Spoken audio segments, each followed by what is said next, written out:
Now pretend you don't know this. You just know one. Okay. You know, we're just talking. Right. Now imagine you're an adult. Imagine your children or your children's children or any child that's sitting here right now. Just use your imagination. Now, in their mind, they're educated. And most adults too, right? All right, so let's look up black. And I'm going to also show you that most people don't even know how to use a dictionary. Less more know how to read. I'm going to show you why and how. But most of your unabridged dictionaries would be this size, or those double dictionaries that you see. And unabridged means not tampered with. That's, to put it simply, it means they didn't edit the history out of it. They didn't water it down. They ain't fronting. If you want to get educated, you don't get paperback dictionaries. If you got paperback dictionary, use it for the bird cage. Because you got to know who the mom is. Because the mom is the truth of the word. That's what an etymology is. The etymon is what? The true origin, meaning, and definition of a word, including indicators of morphology from one language to another. That's basic rule of reading, third grade stuff. The people need to be given fundamental tools for critical thinking. And what we were talking about earlier is the etymon. Yeah. All right, now this is the etymon. Facts. Etymon. Etymons. The radical or root form of a word. The primitive signification of a word. Now that is Funk and Wagnall's New Practical Dictionary. Now this is the American Heritage Dictionary. Etymon. The earliest form of a word that can be discovered, from which its modifications are derived. Latin origin of a word, from Greek etymon, true sense of a word. Etymology, from etymos, true, real, akin to etios, true. So therefore, one of the keys to giving our people some keys to learning how to critically think, if they don't know the principle of the etymon, which is why the Europeans reduced our capacity to educate ourselves by force, because they know that if you don't know the atom of a word, which is the etymon, that they can put connotations on it later, and you will try to define what you think things mean by the connotations and not the denotations. Third grade grammatication is denotation, connotation, and learn that rule. Denotation is where the word or definitions that absolutely apply to the word in fact. Connotations are fads or misuses of words, but is generally accepted, but in fact is not what the word means. Not unlike when Mike did the record, you know, the Bad album years ago. Bad in that connotative means good, or slick, smart, tight. But in its denotation, it means negative. Do you understand? Now there's 8 parts of speech. 8 parts of speech, right? So it's 8 parts of speech. Sure. So now let's go to third grade grammatication. Third grade grammatication is a classification of words. And so you have 8 parts of speech, don't you? Right. Now, when you have in the third grade, they usually give those children at least start them off with 2, and they'll give them nouns and adjectives. You know, they start with nouns and adjectives because they usually relate to things about the child with their name and or their clothing. And they'll say, well, little brother, what's your name? And the child says his name, and they'll make the distinction between nouns and proper nouns. And then they'll say, well, sister, what kind of shirt, what do you have on? Is that a shirt, a coat, or a blouse? And then you will identify what it is as an object, a thing, and you will not call what you have on a coat, would you? So then that makes the other children recognize to start making discriminative thinking, meaning that law and truth is specific. It is really not general. So they have to start you off when you're young to understand that. So they'll say, what is that you have on here? And you say, a shirt. Then they'll say, what color is the shirt? Blue. What color is this shirt? That's not black, and it's not tan, and it's not gray, and it's not green, but it got all of them. So that's called plaid, isn't it? Yeah, and now the children have another level of understanding. Do you understand what I'm saying to you? Then you say, what's that shirt? It's modeled with color. That means colors are blending. Then you start naming the colors, but it remains a shirt or blouse, doesn't it? So the identity of that piece of garment is a shirt or blouse. It's not a coat, is it? Huh? But you can call it a coat, can't you? But it ain't a coat, is it? And this can come in red, right? White, right? Green. But is that a blue or is it a shirt? What you have on, is that a blue or is it a shirt? Now, grown people who they call boys and girls don't know that distinction because they lack education. So you take what you call Afrocentric taught people that don't know that that's a shirt, and they'll call that a blue. And they do the same thing with people because they have the mentality of a child. They're called minorities. Minors. And so they would think that is a blue and try to give it legitimacy and get mad at people who don't go along with that game. So now let's look at the dictionary and see what black means then, since they want to justify what that means. Black. So the first thing you do before you go into what you call definition or the etymology history of the word, i.e. what it means, define it, you must first categorize it in the seat of language where it belongs. Correct? Are you following me? Sure. So now we have not gone into definition. Black's an adjective. Black is an adjective. So therefore, if it's an adjective, can it be the identity of any human being? No. Does it take a rocket scientist to figure that out? Yeah. See, all right, now, hold on, let's keep it. Let's keep it this. Right. All right, so it's an adjective. Right. This is before we even get down here. We're not even going into the linear adjective, right? Mm-hmm. Then you see these brackets here? That's called the etymology. So, third grade grammar. First thing, part per speech, part, right? So it's an adjective. So it's an adjective, a person, place, thing, or idea. No, it's describing. All right. So now you're going to the etymology. What's the first thing is right there? Me. What is me? Me. Huh? All right, that's Middle English. So now let's go to Middle English. I'm going to show you how simple this is. And what I'm showing you is why they talk about our people can't read. Right. It's why we're going through this lesson. Keeping it simple, isn't it? And it can't be denied, can it? Here you go, Middle English. So now, you see Middle English? And what does it say here? 1125 and about 1475. So you're dealing with roughly 1100 to close to 1500, right? Mm-hmm. So now you put the math on it. Now the scholar knows that that word doesn't go back in linguistics beyond 1100, essentially 1125. So now when a scholar says to your children, the ancient black gods of Egypt, a scholar already knows that he's lying. But a child who can't read accepts that, don't they? Because they can't damn count. So you understand why they keep saying black people can't read? Because they've been trained like rats and don't know it. Then they're arrogant because they keep on calling their ignorance spirituality. Then they wonder why the civilized world keep rejecting them. Now they're racist. Racist to human species. See how we've been played? They say black people can't read because if black people could read, because they can't read. They would know that they weren't black. Do you understand?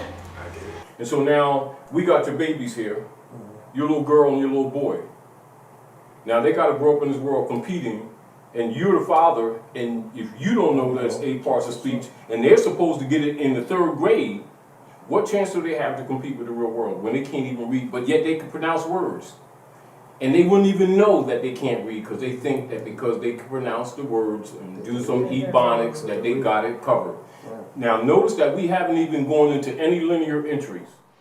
And understand, like, we're not moving right along because we're doing a class. This is not like a lecture. We're doing a class. We're going to make sure that you get this, because this is a solid foundation for you to deal with other stuff. And remember, in law, you're held to these things. Whether you're aware of it or not, or whether somebody tells you them or not, you will be held to these things and treated accordingly. Black. Characterized in some way by this color, characterized by absence of light, hence having dark purposes, malignant, deadly, baneful, disastrous, sinister, foul, iniquitous, atrocious, dismal, gloomy, sad, of the countenance of darkness, black looking things, absence of consciousness, clouded with anger, threatening, boding ill, indicating disgrace, indicating censure, etc. A color pertaining to objects, even in full light, absent of all light or moral goodness, shining, destitute of light, or incapable of reflecting it, devoid of color so dark as to have no distinguishable color. So therefore, black does not come in shades, does it? No. So can you have a light-skinned black girlfriend? No. It's the extreme of the color spectrum taught to you in the 3rd grade and not part of the primary color spectrum whatsoever. No. Not considered a color at all. So there's no justification in using it, is it? No. Hold on. And also, having a very dark skin as Negroes or Negritos. All right? So now that's a brand that they put on you, but it's a prayer, isn't it? Yeah. It's a prayer, isn't it? Yeah. And they cast that word out into ethers, and words have power, don't they? Yes, sir. Because first there was the word. Mm-hmm. And the word was with, and the word was. They have power, don't they? And it's a contract, isn't it? Because contracts are both oral, implied, and written. And all of them are enforceable. So what do you think happens both spiritually and politically when you project that on the civilized world and say that that's your identity? Because the words mean exactly what they mean. Don't they? As far as the world's concerned, because you're responsible, and you're not excused from the law, because the law begins with yourself. And every human being on this planet is required by both divine law and civil law to honor their mothers and fathers. And we're the only one people who keep running around talking about human beings are crayons. And then when the world rejects us, we're going to accuse them of racism, when race is the human species. They can't even damn read. See the problem? And they'll argue with you, because that's a connotative application. But race is the species. Race is not the attitude. There's only one race on the planet. It's called the human race, and the human race has divided or extended families called nationality. And if you're not a part of families of nations, you're outside the human family, and whatever contracts you may make will belong to whoever's name you sign. And if you're in a wardship status, that status remains unless you're national. And if you ever lost it, you must nationalize to get it back, because that's the only thing the civilized world recognizes. Now you understand why nobody wants to talk about liberality? Has nothing to do with belief. It has to do with political status. To change your political condition. Political, not what you believe. And so in an unabridged dictionary, you might have 2 or 3 full pages that may deal with certain key words in a social order that will give you the history of how it's used. This is why you want a quality dictionary. Do you follow me? Now listen to this and use your pens. Right beneath black, you'll have your first compound word. And a compound word in grammatication is called a hybrid, which is a heterogeneous use of words, which is more than one word put together to imply a different meaning. All right? But notice what they use in the dictionary as the first use of it in a compound form. And this one is listed as a noun. And they know that these people were branded black, right? So look in the same dictionary, right? Right here, what's that word? And it breaks it down. Read it. It's black and more. All right. Black and more. Say it loud. Black and more. Is it one word or is it two or more words put together? It's multiple words put together. What matrix or part of speech? Noun. And it's broken down and separated, ain't it? Yes, sir. And then it was a noun, isn't it? Yes, sir. So if black's an adjective, why is it now a noun? So a noun, person, place, thing, or idea. It's not an adjective, is it? Nope. So now, but yet it's a compound word, so it's clearly one more word put together, isn't it? Right. So now that's an adjective and a noun. Here, capital M, small o, R. Here, all even case. And it says black plus more. Earlier form of Moor. And so these people who call themselves black are Moors. It's right there in the dictionary. They can't even damn read it.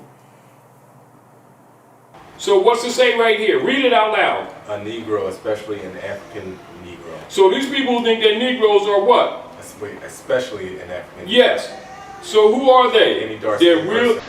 Any very dark-skinned person. Now a nickname, also attributed, white, black, etc. The Negroes, which we call the black Moors. So that's who they are. Moors. What's that got to do with how they feel? What's that got to do with belief? What's that got to do with religion? That's their bloodline in an ordinary dictionary.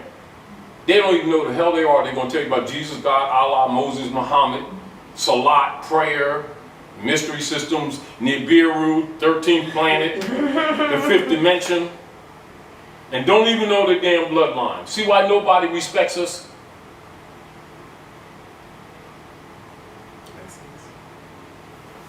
That's an etymology degree. Third grade grammar. As simple as what I just said to you is what Malcolm found out. That's what that French Muslim had to school him when he went over there, made the Hajj and started that black and white stuff in that French Muslim school.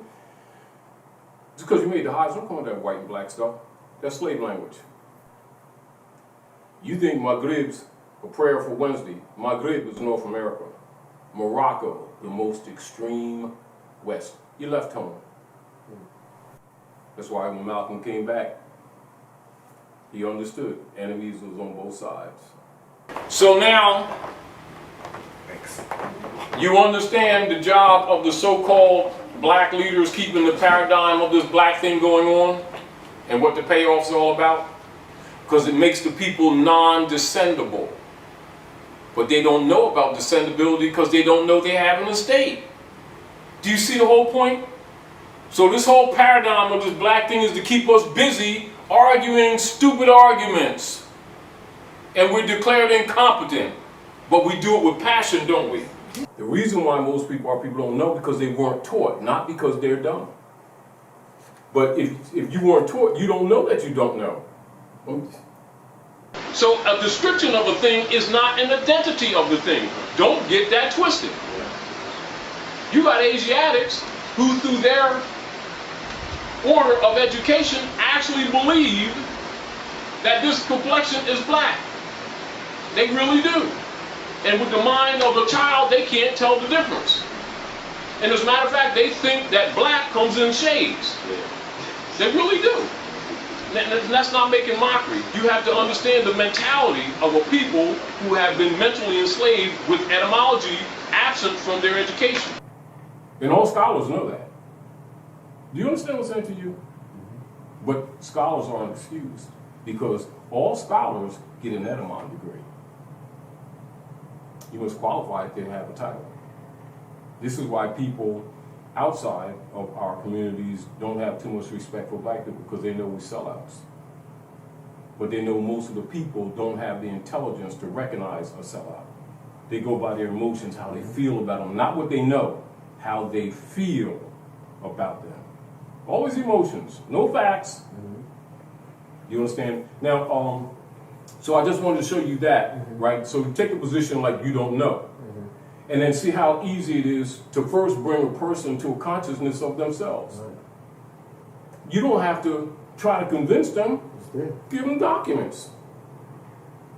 Now, from here on in, if you continue in the civilized world to claim to be black, you willingly gave up your birthright, and by law, they have a right to do anything to you that they want to do to you. Because you're outside the human family, by choice. Now, so like when most of our people, you'll talk to most of our people, and they'll acknowledge Negro, black, colored, coon, shine, nigga, and don't know that they're all categorized as nom de guerre. But you say nom de guerre, they wouldn't associate because they don't know that that's nom de guerre, because they don't know better. But a scholar immediately knows they're nom de guerre, and it's not even a debate. It's not even an issue with them. It's like saying to somebody, 2 and 2 is 4, and they got to go through some great explanation. It's not an issue. 2 and 2 is 4. Oh, all right, it's 4. No big deal. To us, you ain't got to go through no spiritual definition of 2 and 2 is 4. Black, Negro, color, they're nom de guerre. That means they're pseudonyms that put on people that have been denationalized. Anybody around the planet knows that. Our people don't know that. So therefore, here we are with this problem. And so now we're approaching people who have been subjugated to this mentality for generations, and it appears that you're either giving them something new or you're countering their beliefs when you're actually restoring something that already belonged to them, and they're the only ones that don't recognize it. So you can understand how the rest of the civilized world has problems with so-called black people, because they don't know how to come at you. Because they don't know how you're going to respond. 1 minute you're sensitive, 1 minute you're supportive, you hurt each other with petty stuff, yet evil stuff come to you from European policemen and stuff like that, stomp your babies, you know what I mean, rape your women, and you all march and pray. Brother, look at you wrong, you want to shoot them. You know, they know we have that mentality. Because we're sick, but we don't know that we're sick. But anyway, getting back to the point. Now, put yourself in other people's shoes. Now, you know, very often we've been taken advantage of. I mean, it is that way. But when you understand this, you can understand why people, other people that sometimes confuses our people, why they don't like black people. They don't trust us. Because anybody that don't recognize their own bloodline can't be trusted. But our people who think it's an identity don't know that that's part of what that rejection is. They think that rejection is what they have been trained as racism, when it's actually rejection of people who are in dishonor and keep defending that dishonor and ignorance, which damages the world. But they don't see it that way. We just looking from the point that we're being put upon. That's like me trying to sell you. Here, you know, I'm going, yeah, man, because I got this, we got these pit bulls here, you know, they got their shots and everything, it's night blues and stuff like that, right? And we giving you a deal, right? We usually want like 700-800 for them. Now on the low end, you know, but we're gonna give you a deal, we're gonna give you 2 or 3, right? Come on, doggy. Put the dog up here. Yeah, we got this sale thing. Go ahead, dog, do your thing. He goes, meow. This is the way the world looks at us. Calling ourselves Smith, Jones, and Johnson. And we don't see it. We think they're busting on us when they're looking at us as phony.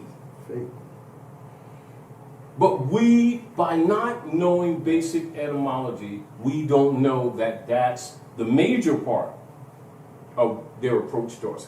Now I showed you an ordinary dictionary, right? So now let's go to a law dictionary, right? And then you'll see people, you know, in the name of scholarship, talking about, say, yeah, and we people of color, like we just said something deep and spiritual, right? This is really Afrocentric. And, you know, people of color need to be treated with respect and all this stuff. And wonder why people still reject us, right? So let's go to law dictionary. We're talking about available reading, right? So, and look how simple stuff is. Now, check this out, good brother. Now, this is a law dictionary. Oh, look. Now, we have definitions of the terms. Is there identification there? It says term, right? Terms and phrases of American and English jurisprudence, ancient and modern. So they can't get out of this, can they? Nope. All right. Now, let's go look at color. Now, with most of our people who can't read, they've been told by their black leader guys, color coalition, people of color, and people need to recognize the brothers and we somebody and everything, because we people of color are spiritual, and the rest of the world looking at us like, yeah, and then we feel dissed, right? Now here it is. Now let's look at this. Colored. By common usage in America. Does it say in the world? Common usage in America. Same thing the Frenchman told Malik. That people know as Malcolm. Right? This term, does it say identity? It says this term, which is colored, in such phrases as quote unquote colored persons, quote unquote the colored race, quote unquote colored man, and the like is used to designate. Does it say identify? It says designate Negroes or persons of the African race, including all persons of mixed blood descended from Negro ancestry, right? But where a state constitution provided for separate schools for the white and colored races, the term, it says term, quote unquote white race, was held to be limited to the Caucasian race, and the term colored races to embrace all other races, right? It has also been held that there is no legal, technical significance to the phrase colored person, which the courts are bound judicially to know. They're telling you it's a fraud. That's why nobody recognizes colored people, because it's a fraud, it's a brand. So when you come talking about freedom and liberties in a brand, you're a subject. You're another man's property. You ain't got no business talking trash. And our people have been told that that's spiritual Kemetic development of Hotep. Don't they? And defend it. Now, so let's look at color. So now that's color. And they show you the term that's used in all the different phrases. They cut every way it was used socially, didn't they? So the people can't even say that they can't understand that. They can say they ain't read it. They can't say they can't understand it if they would read. But you have to understand, educated people around the world just know these things. This is basic education. So you already know the difficulty they must have trying to communicate with us. And we keep trying to be crayons. Do you understand? So let's look at color.